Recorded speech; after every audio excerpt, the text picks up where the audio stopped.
warahmatullahi wabarakatuh. Welcome back my YouTube channel.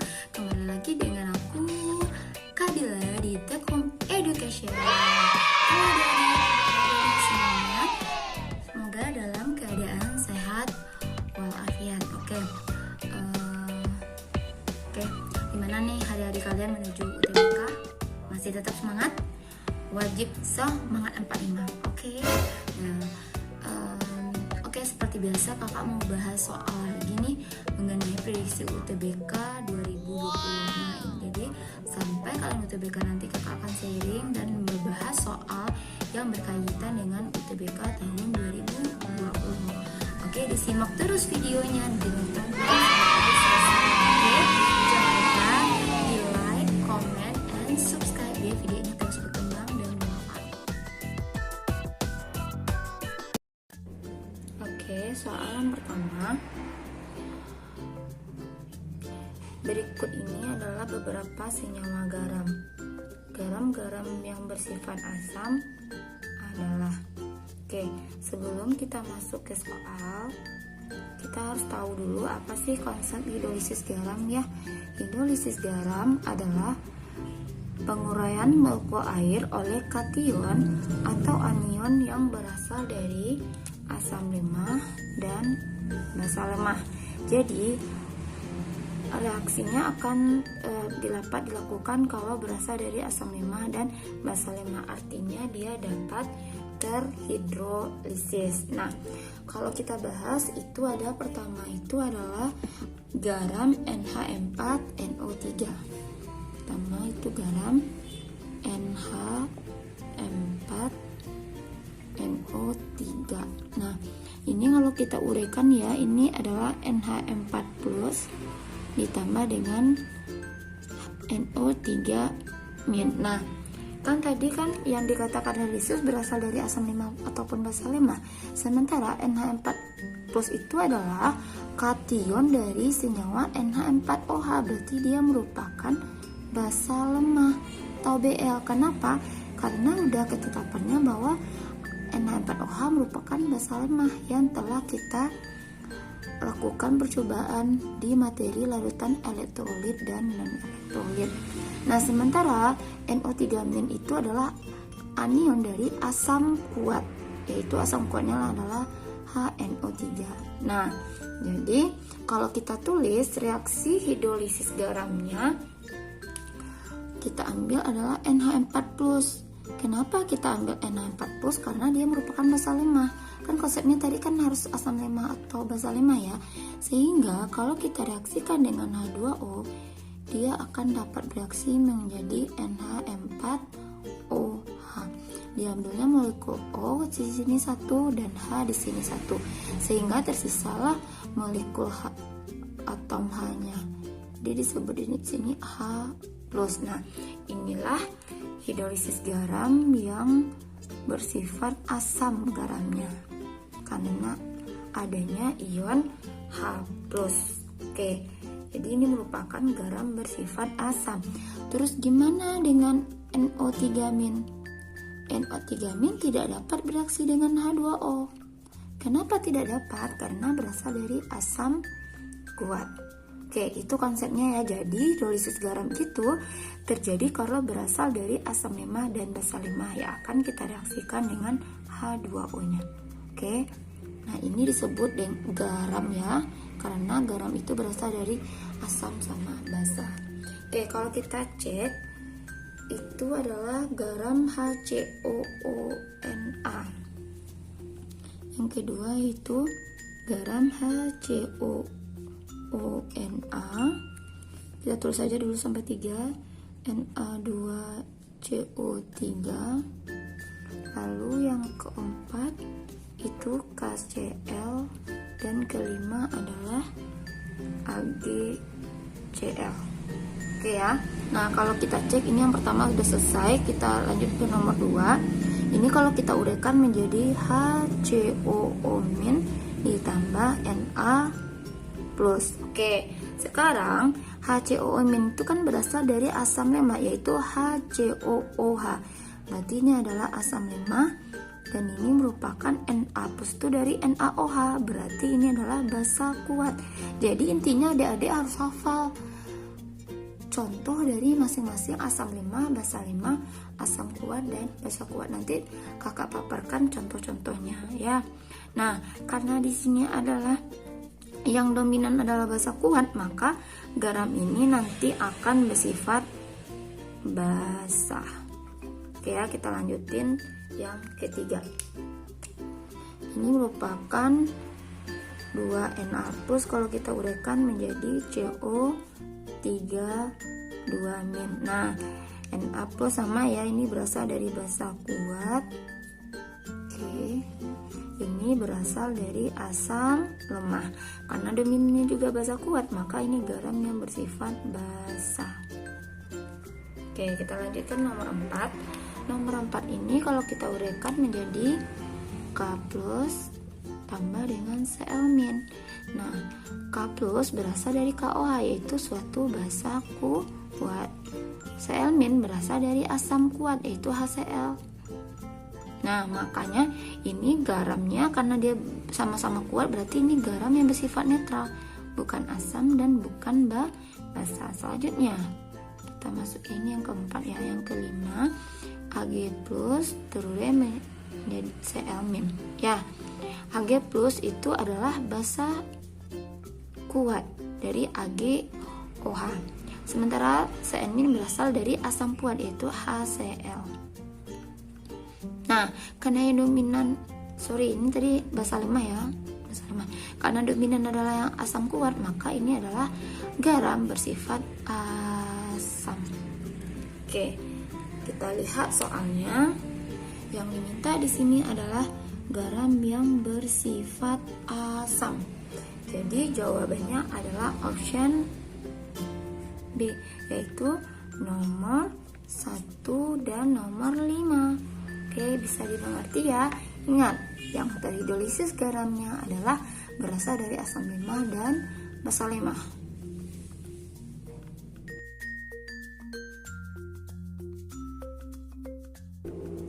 Next, soal berikutnya. Perhatikan beberapa persamaan reaksi berikut. Reaksi hidrolisis yang menunjukkan garam bersifat basa. Oke adik-adik, ini gampang sekali, bisa kita lihat dari yang menghasilkan OH-. Jadi di sini kakak udah menulis reaksi yang menghasilkan OH- yaitu reaksi nomor 2 dan nomor 3. Oke ya, jadi ini merupakan garam yang bersifat basa karena menghasilkan OH-. Oke, jadi ini bisa kita lihat jawaban yang benar adalah option 2 dan 3, yaitu option B. Oke, yang sementara soal 1 dan nomor 4 itu merupakan garam bersifat asam karena menghasilkan ion H+. Next, soal selanjutnya. Seorang petani kebingungan karena lahannya sudah kurang produktif lagi dibanding sebelumnya.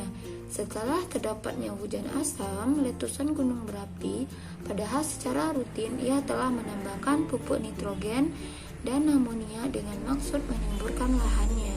Setelah pH tanah diperiksa, ternyata diperoleh pH sebesar 2. Menurut para pandangan ahli, penggunaan pupuk nitrogen berlebih justru menyebabkan pH tanah menjadi asam, disebabkan bakteri dalam tanah mengoksidasi ion NH4+ menjadi nitrat atau NO3-. Dari beberapa zat berikut, zat yang dapat ditambahkan oleh petani agar tanahnya produktif kembali adalah. Nah, untuk membuat pH tanah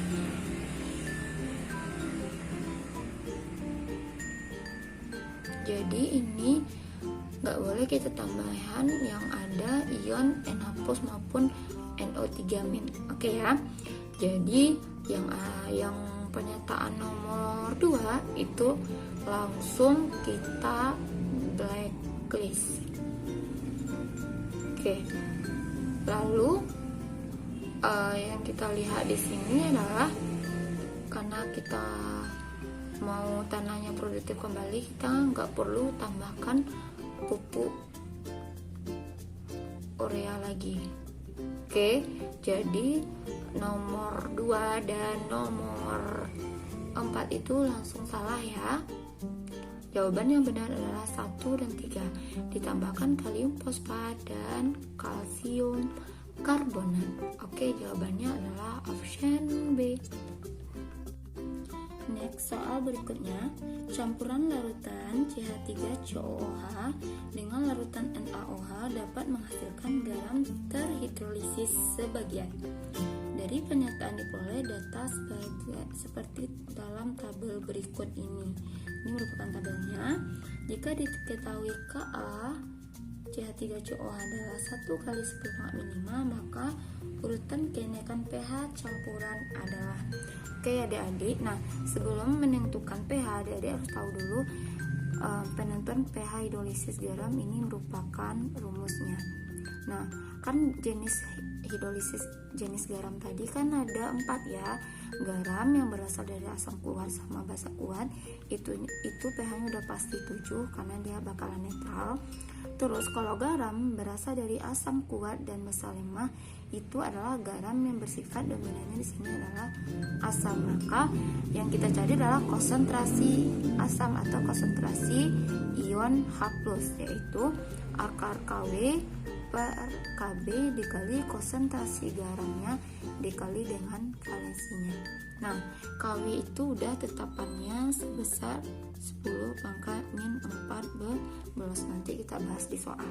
Yang ketiga ada asam lemah dengan basa kuat. Karena dominan ada basa kuat, maka garam bersifat basa atau di tandanya adalah OH- sama dengan akar KW per Ka dikali konsentrasi garam kali valensinya. Dan yang terakhir adalah garam berasal dari asam lemah ditambah basa lemah, itu adalah bisa asam bisa basa ya. Boleh di sini kita cari konsentrasinya adalah H+ akar KW kali Ka per KB. Nah, next kalau kita lihat di soal itu adanya asam lemah sama basa kuat. Berarti itu adalah asam lemah basa kuat, maka dapat kita gunakan rumus yang di nomor 3. Oke, kita mulai dari soal 11 itu, yaitu pada bagian 1. Nah, di sini kita harus mereaksikan CH3COOH ditambah dengan NaOH. Nah, ini bakalan menghasilkan CH3COONA ditambah dengan H2O. Oke, adik-adik. Nah, di sini untuk mencari mol kan kita kalikan molaritas atau konsentrasi dengan volume. Berarti kita bikin mula-mula bereaksi sisa. Nah, di sini kan diketahui volumenya sebesar 50 dengan konsentrasi 0,1 m. Berarti 50 kali 0,1 adalah 5. Nah, selanjutnya itu ada volumenya 50 untuk si NaOH dan konsentrasi 0,1 m. Berarti ini juga 5. Nah, karena ini fraksi pembatasnya yang kecil dari 5, sama-sama 5, berarti kita turunin 5. Di sini juga habis, di sini juga 5 yang bereaksi, di sini juga habis. Ini 5, 5 dan 5. Dan saat ini belum dimasukkan belum untuk produk. Nah, berarti kan yang bersisa adalah ini si garamnya. Oke, ya udah kita masukin ke rumus yang tadi bahwa ini adalah garam bersifat basa kuat. Berarti OH- sama dengan akar KW per Ka dikali konsentrasi garam dikali valensi. Nah, karena di sini diketahui KW-nya itu tetapannya 10⁻⁴, kita tulis Ka-nya diketahui di soal adalah 10⁻⁵, kita kalikan dengan garam. Nah, karena ini baru milimol, kita ubah ke molaritas dulu. M sama dengan N per V total. Berarti molnya 5, kita bagi dengan volume totalnya tadi kan 50 tambah 50 100. Berarti ini tuh sama dengan 5 kali 10 pangkat min 2. Kita kalikan 5 kali 10 pangkat min 2. Oke, sehingga akarnya itu 5 kali 10 pangkat min 14 tambah min 2 min 16. Min 16 kurang 5 adalah min 11. Nah, karena kita nggak tahu akar 5, kita tulis saja akar 5 lagi. Baru kita keluarkan, karena ini merupakan akar 2, maka 10 pangkat min 11 kita bagi 2 adalah 10 pangkat min 5,5. Sehingga POH-nya sama dengan 5,5 kurang log akar 5. Ya, sehingga dapat kita cari lagi pH sama dengan 14 kurang 5,5 kurang log akar 5.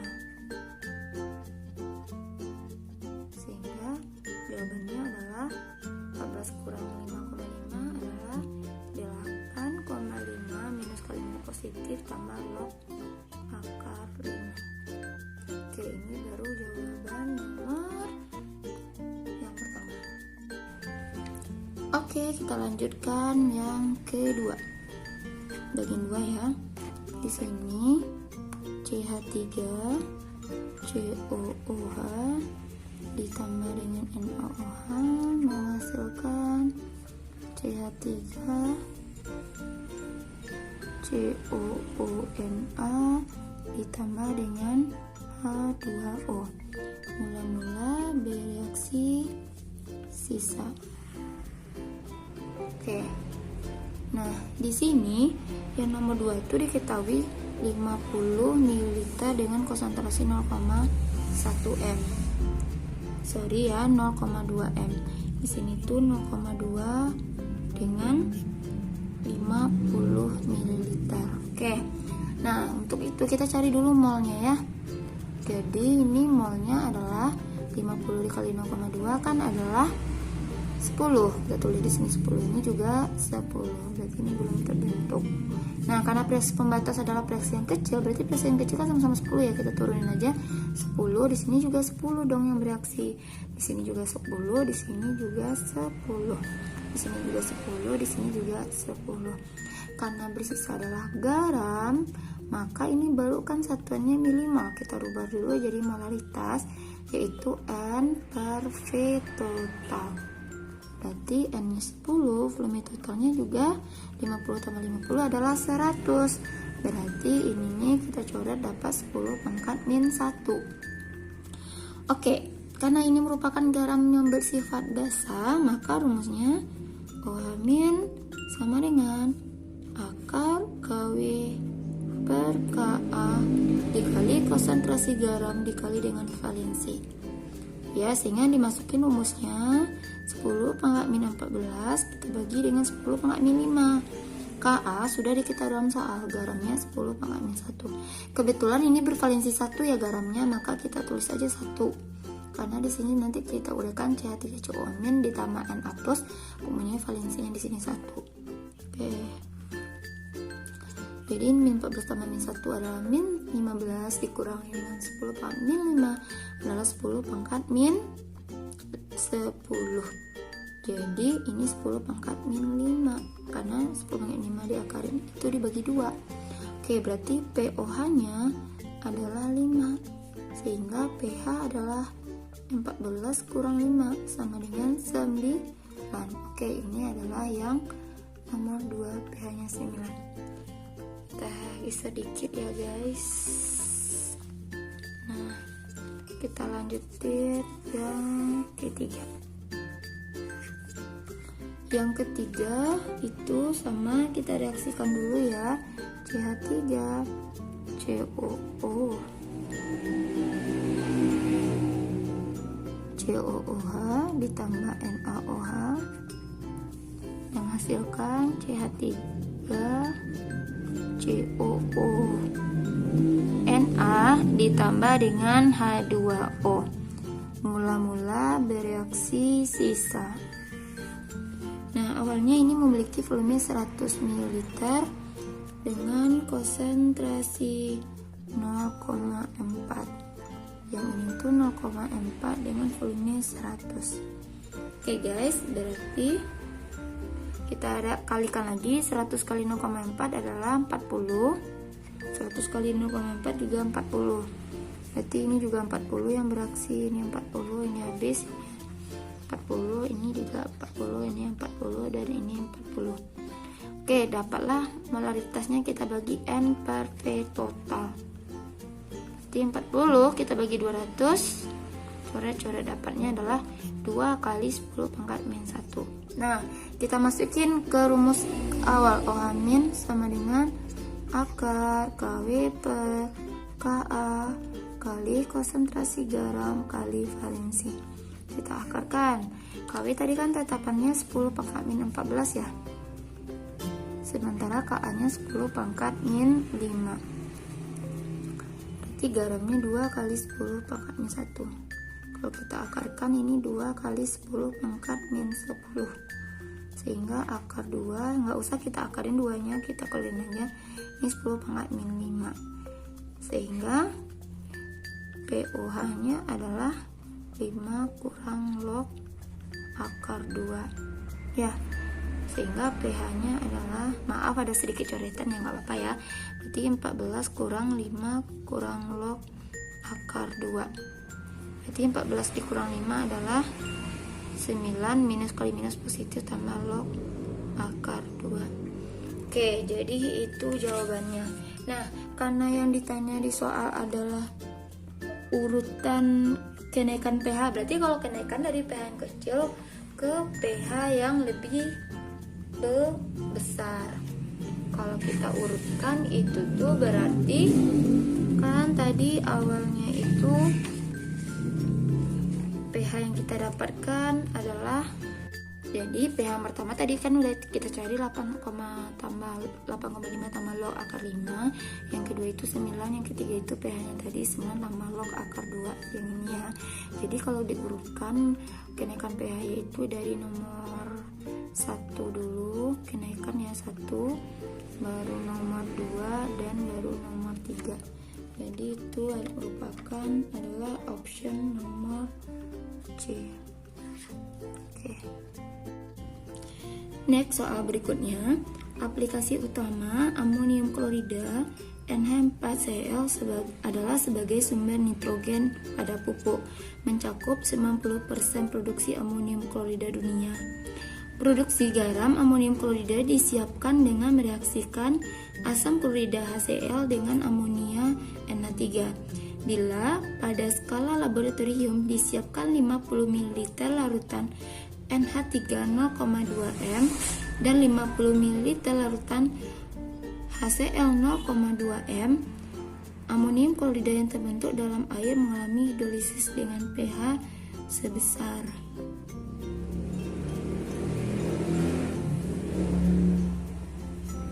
Oke, jadi ini sama seperti biasa ya soalnya adik-adik. Kita reaksikan dulu si asam klorida dengan amonia NH3 ini ditambah dengan HCl menghasilkan NH4Cl. Kita tulis mula-mula dulu bereaksi dan sisa.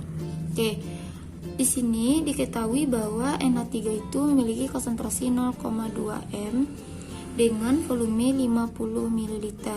Begitu juga dengan asam klorida 0,2 m dengan volume 50. Oke, diketahui di sini Kb-nya adalah 10 pangkat min 5 dan Kw 10 pangkat min 14. Yang ditanya adalah pH. Nah, caranya sama seperti yang tadi. Jadi kita kaliin dulu 0,2 kali 50 kan tadi 10 ya. 0,2 kali 50 juga 10. Oke, berarti ini 10 mol juga, ini juga 10 mol, ini juga 10 mol. Jadi ini merupakan garamnya. Oke, garam berarti kita cari molaritas dulu, N per volume total. Berarti N-nya adalah 10, volume totalnya 50 tambah 50 adalah 100, sehingga jawabannya adalah 10 pangkat min 1. Nah, baru kita cari pH-nya. Kita tahu bahwa rumus pH, karena ini merupakan dominan adalah asam kuat, berarti yang kita cari adalah konsentrasi ion H+, yaitu akar KW per, kalau di sini H+, berarti di sini adalah lawannya adalah yang kita cari KB dikali konsentrasi garam dikali dengan valensi. Berarti 10 pangkat min 14 akarnya 10 pangkat min 14 itu adalah KW-nya dibagi dengan 10 pangkat min 5 dikali dengan garamnya 10 pangkat min 1, sehingga ini 10 pangkat min 10. Jadi jawabannya 10 pangkat min 5. Oke, berarti pH-nya adalah min log 10 pangkat min 5, sehingga jawabannya adalah 5. Dan pH 5 merupakan option C. Oke, di option C itu kan 5 tambah log 1 ya, ingat log 1 itu adalah 0, jadi itu sama aja, 5 tambahnya juga bakalan 5. Next, soal nomor 13. Larutan benzoat rumusnya NaC7H5OH digunakan sebagai pengawet makanan. Produksi garam natrium benzoat yaitu dengan mereaksikan asam benzoat C6H5COOH dengan natrium hidroksida. Asam benzoat merupakan asam lemah. Banyaknya garam C6H5CONH yang harus dilarutkan dalam 100 ml air agar larutan dihasilkan pH-nya sebesar 9 adalah. Nah, berarti kita di sini disuruh mencari berapa sih gram dari si garamnya. Oke. Nah, awalnya kita masukin aja ke rumus, karena di sini diketahui adalah Ka, berarti ini merupakan garam yang bersifat basa kuat. Tulis dulu yang diketahuinya ml-nya 144, lalu yang diketahui adalah Ka-nya sebesar 6,0 kali 10 pangkat min 5. Oke, di dalam 100 ml air. Yang ditanya adalah masanya berapa. Nah, jadi di sini kita substitusikan, kalau pH 9 ini bisa kita rubah dulu menjadi POH, yaitu 14 dikurang 9 sama dengan 5. Sehingga konsentrasi OH-nya adalah 10 pangkat min 5. Oke, adik-adik. Jadi kita masukin 10 pangkat min 5 di sini. Kita pangkatkan dengan 2, kita keluarin aja akar ini. Jadi 10 pangkat min 14 itu adalah KW per Ka-nya 6 kali 10 pangkat min 5 dikali dengan garam. Kebetulan valensinya 1 ya. Oke. Jadi konsentrasi garam di sini adalah, ini kita kali silang berarti 6 kali 10 pangkat min 5 kali 2 adalah min 10 tambah dengan min 5 min 15, kita bagi dengan 10 pangkat min 14, sehingga 6 kali 10 pangkat min 1. Nah, itu merupakan adalah garamnya ya. Ini yang pertama. Yang kedua, kita masukin ke rumus molaritas, itu adalah gram per mr kali 1000 per volume dalam mililiter. Nah, molaritasnya diketahui 0,6 atau 6 kali 10 pangkat min 1 gram per mr nya 144 dikali 1000 per 100, jadi ini 10. Jadi garamnya adalah, kalau kita kalikan, ini kali silang 0,6 kali 1 sampai 4, kita bagi dengan 10. Oke, kalau kita cari 144 kita kali dengan 6 ya, 6 kali 4 adalah 24, tempat 2, 6 kali 4 juga 24, tambah 2, 26, 2, 8. Ini 8, 6, 4. Nah, jadi jawabannya itu adalah, karena ini 8, 6, 4 itu 8 bagi 10, berarti ini jawabannya adalah 8,64 gram. Jadi jawabannya adalah option A. Oke, adik-adik, gimana nih pembahasan soalnya? Semoga dapat dimengerti, dan kalau ada yang ditanyakan silakan di komen aja di bawah ini.